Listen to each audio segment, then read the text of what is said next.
Welcome to the 2021 College Football Playoff Semifinal at the 86th Goodyear Cotton Bowl Classic. It's our Tuesday media availability with the number 4 Cincinnati Bearcats. Joining us on this Zoom is Cincinnati Defensive Coordinator Mike Tressel, who will then be followed by cornerback Ahmad Sauce Gardner. Also occurring at this time on a separate Zoom are interviews with linebacker Darian Beavers, cornerback Kobe Bryant, and linebacker Joel DeBlanco. Please check your email for the login information to join that session. For the media attending, please use the raise hand function to indicate you want to ask a question. When you are called upon for that question, please state your name and affiliation before asking the question. Coach Tressel, thanks for joining us. Please provide us with an opening statement about this week's game versus number 1 Alabama before we open the floor for questions. Well, it goes without saying that this is a phenomenal opportunity for our team. I know as a coaching staff we're very proud of our guys having gone through this entire season with the target on our back and a lot of super seniors coming back specifically for this reason, having the ability to fight and strain through and put ourselves in this situation, because we know there's a lot of teams in this country who had those same goals and aspirations going into this season. Fired up about the opportunity to play Alabama. They're in these situations often, and that's where we're striving to be. Thank you, Coach. Now we'll go to questions from the media. Again, use the raise hand function to indicate you want to ask a question. And today's first question is going to come from Gary Miller. Hi, Coach. Congratulations on getting here. Wanted to get your thoughts about, Ahmad and Kobe and their special relationship and how cornerbacks can become almost like partners in a team. They describe themselves as a dynamic duo, and what you've seen in their growth and how they work off each other. Yeah, it is sort of special, and it's sort of amazing that they are the dynamic duo and they feed off each other so much, because when you look out there on the football field, they're 53 1/3 yards apart. One's on one sideline, one's on the other.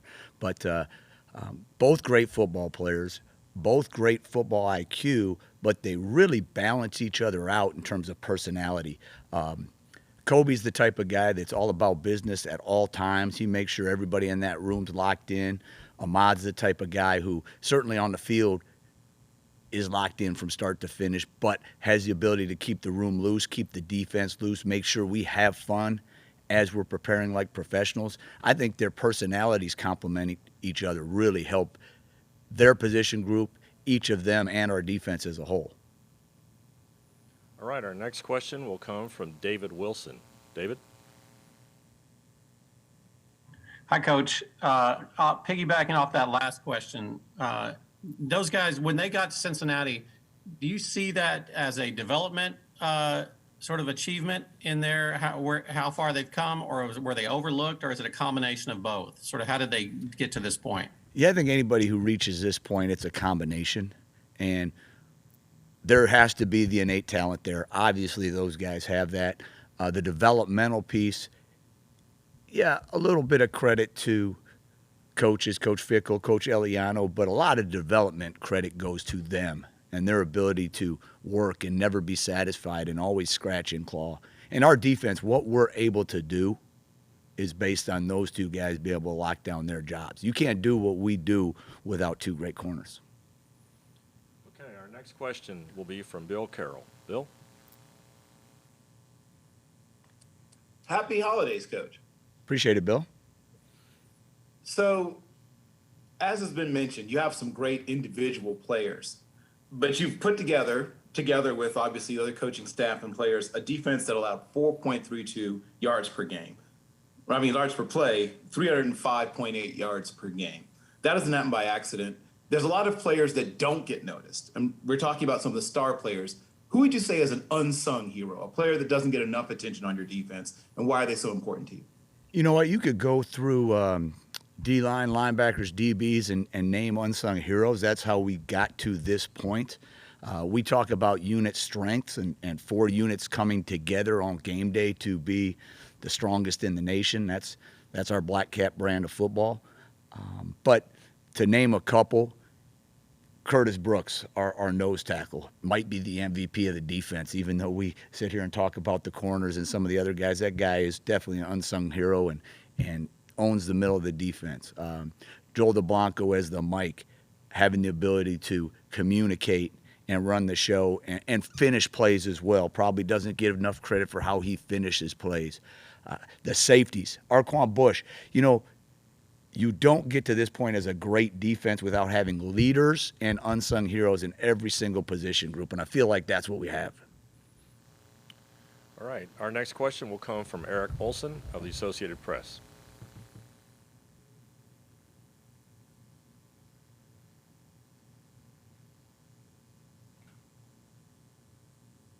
Eric, you might want to hit the unmute button.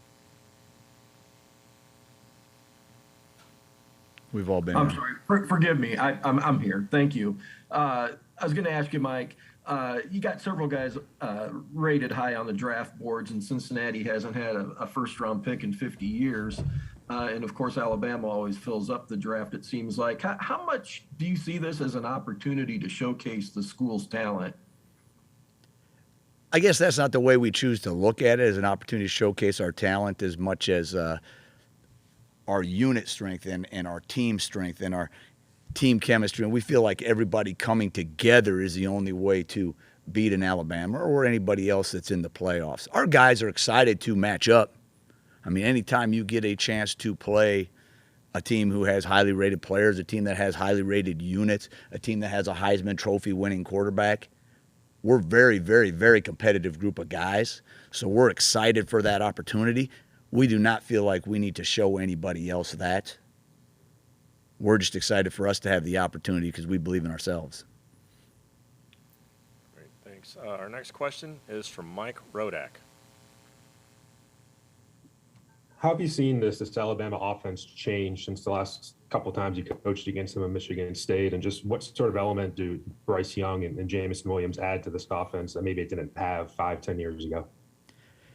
You know, you play these guys, and there's going to be superb talent at various spots, and it's just a matter of who that person is and what position they're playing. Every time I've faced Alabama, there's been big-time wide receivers. Jamison is no different. He's flat out fast. You watch their explosive play reel, and it's a highlight show. Bryce Young at quarterback, he's unbelievable. He knows where to go with the football. He understands, even when free pressure is coming, how to drift away from that and buy himself a little bit more time. He has the ability to extend plays. Alabama's always going to have running backs that you really have to be concerned with that will run physical. So that doesn't change. Obviously, the names on the back of the jerseys change, but different coordinator. I think the passing game has been something that's been really, really explosive this year. I think their ability to get different receivers and play to their strengths has been something that we're aware of. Obviously, some guys are in, some guys are out. That'll change game plan. We're going to have to adjust during the game. But the bottom line is they have great players. They've had great players in the past. We feel like we have great players, and I know our guys are excited just to have the opportunity to go against the best. And we feel like that's who we are as well. So, yeah, great players. We're excited to go up against them. We feel like we have guys that match up, and they're excited to do it. Our next question is from Ralph Russo. Hi, Mike. I have a question about dealing with really good tight ends. I mean, you see in the NFL now, it's become a revolution. These freaky athletes, obviously they're coming from the college game, but we don't see quite the same level of production. I guess other than them being big, strong, and fast, what is challenging about dealing with a talented tight end in the college game?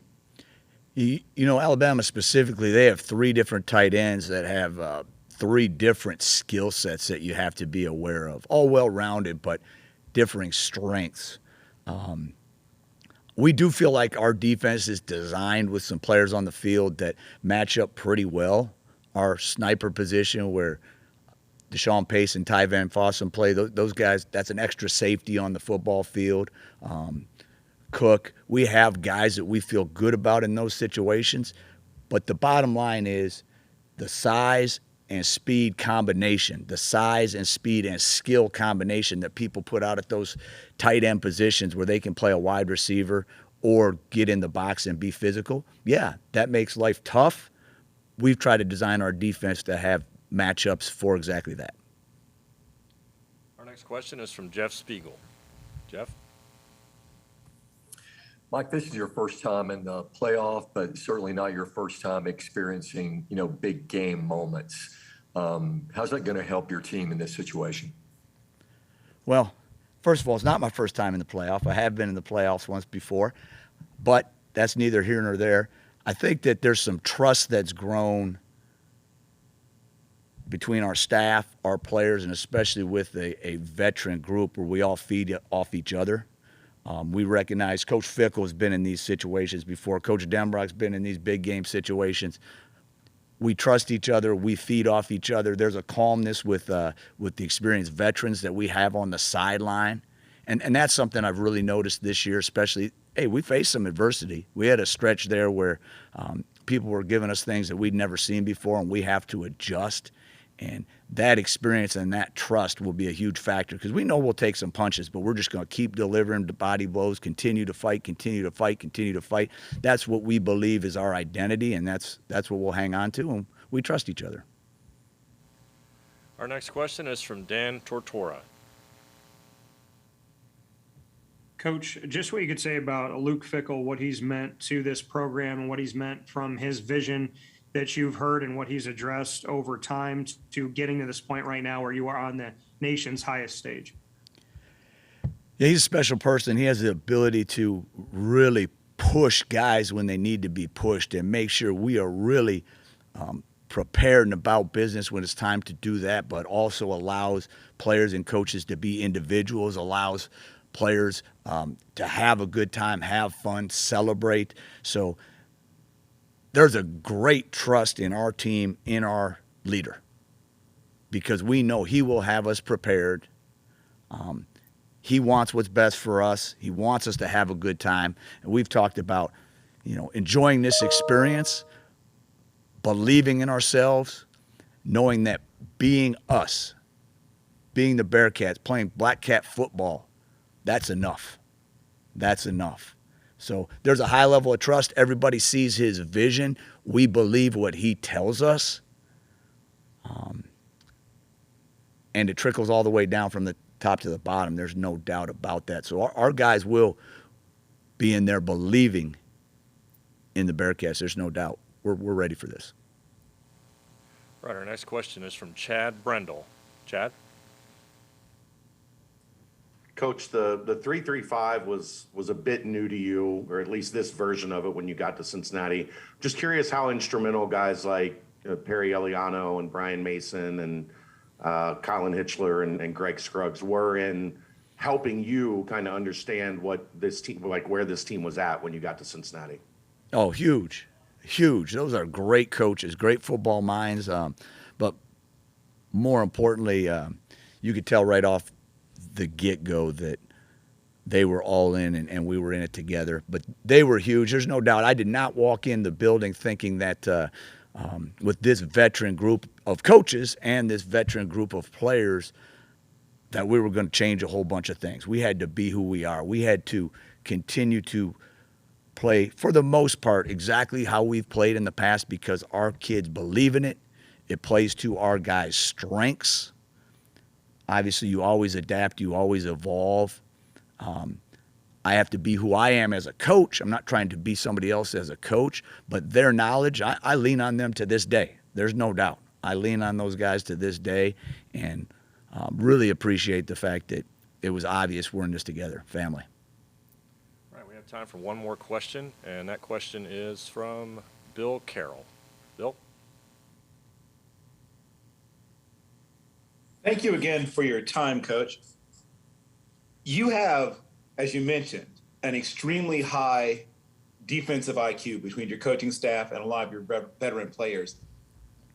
Please explain how you strike the balance between getting exotic, throwing new looks or some things out there that maybe aren't on film already, and then still being able to have your guys play fast and free. Yeah, so that's sort of what experience does, to be honest with you. You have been in these situations. You know what we do as a base so inside and out that you can spend a little more time focusing on those wrinkles, focusing on a few things that we know the offense hasn't seen. You're playing against a great quarterback, a great offensive coordinator. You have to give them some looks that they don't know exactly what they're looking at. But because of that experience, the way our older guys lead our young guys and how well they know what we do, we're able to spend time on those new things. And Alabama will see some things they haven't seen before. All right, Coach Tressel, thanks for joining us.